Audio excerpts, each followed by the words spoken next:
Ya Zahra, Ya Zahra, Ya Zahra, Ya Zahra, Ya Zahra, Ya Zahra, Ya Zahra, Ya Zahra.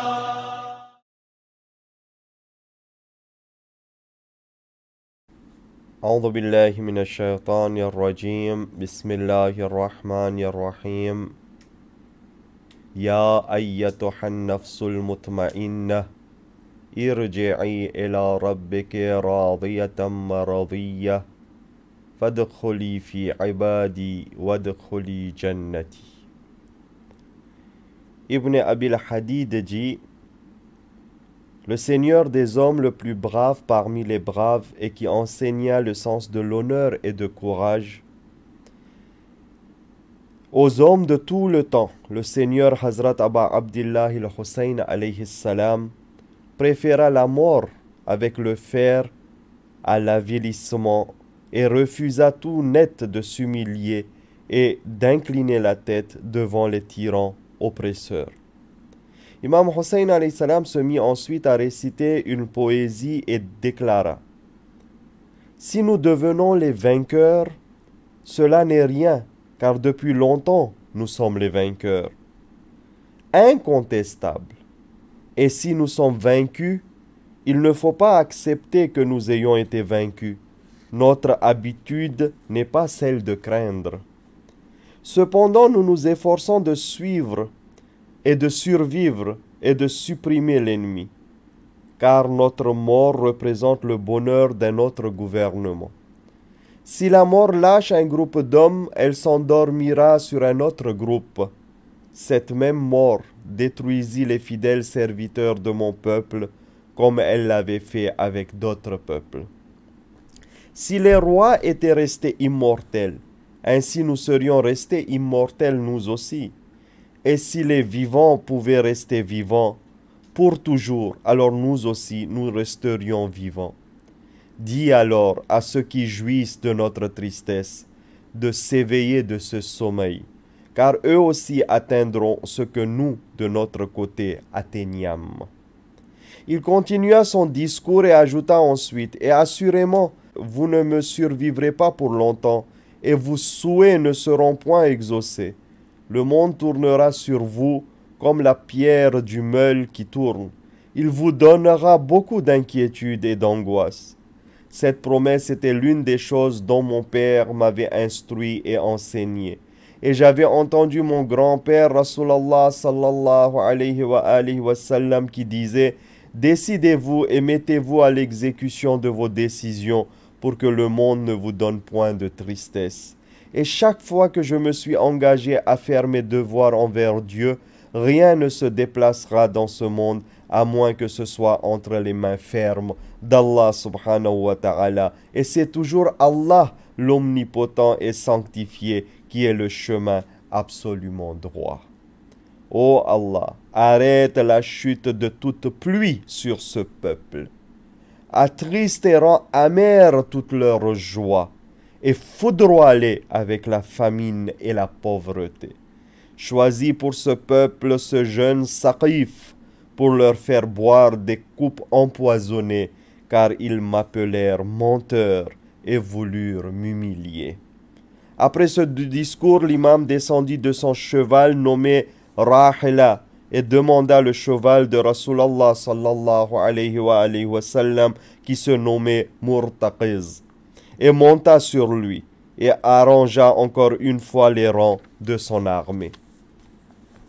Omar ibn Sa'ad la'natullah alayhi s'avança alors et envoya une flèche vers la sainte personne de l'imam alayhi salam. Il interpella sauvagement ces hommes. Ô vous tous, témoignez devant votre émir et de notre émir que c'était moi qui ai envoyé la première flèche. Et une pluie de flèches se mit à descendre sur le camp de l'imam Hussein alayhi salam. Imam Hussein alayhi salam dit à ses compagnons d'armes: Qu'Allah vous pardonne, dépêchez-vous vers la mort qui arrive inévitablement, car ces flèches sont envoyées par ces hommes pour vous atteindre fatalement. Ils firent la guerre pour 1 heure et attaquèrent à plusieurs reprises aux soldats de Hussein alayhi salam. un nombre de soldats fut tué et ils atteignirent le rang du martyr. À ce moment-là, Imam Hussein alayhi salam caressa pensivement sa barbe et dit: Allah se mit en colère lorsque les Israéliens ont prétendu qu'Allah a engendré un enfant. De même contre les chrétiens lorsqu'ils le nommèrent l'un de leurs 3 dieux. Et contre les mages quand ils adorèrent la lune et le soleil.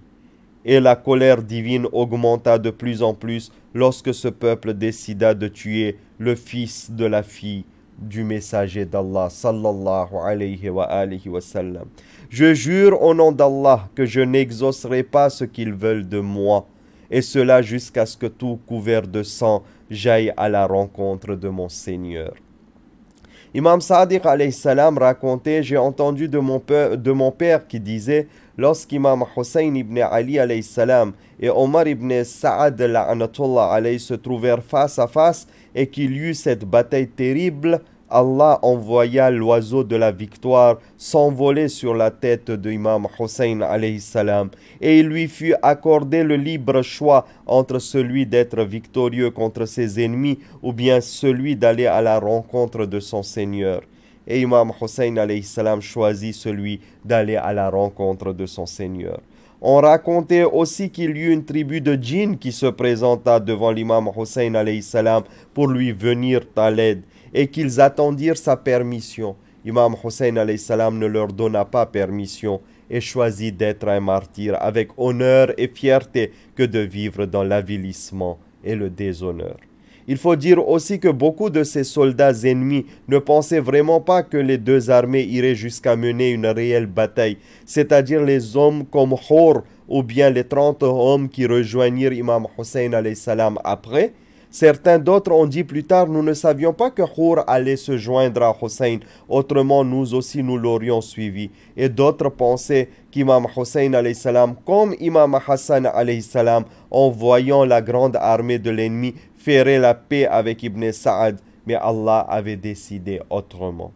La providence divine avait décidé que le déshonneur de l'armée des enfants de Abu Sufyan, la'natullah alayhim ajma'in, et de l'inimité qu'ils avaient contre l'envoyé d'Allah et sa progéniture, et cela parce que la providence voulait prouver tout cela pour les futures générations et pour rendre encore plus répugnants ces hommes cruels, comme on le sait par la suite. Et après qu'Imam Hussein alayhi salam fut assassiné ignoblement par les soldats de Yazid ibn Muawiyah ibn Abi Sufyan, que la malédiction d'Allah soit sur eux, tout le monde se détourna de Yazid et il devint un personnage plus que répugnant, et peu de temps après, il perdit son pouvoir. Wassalamun alaykum wa rahmatullahi wa barakatuh.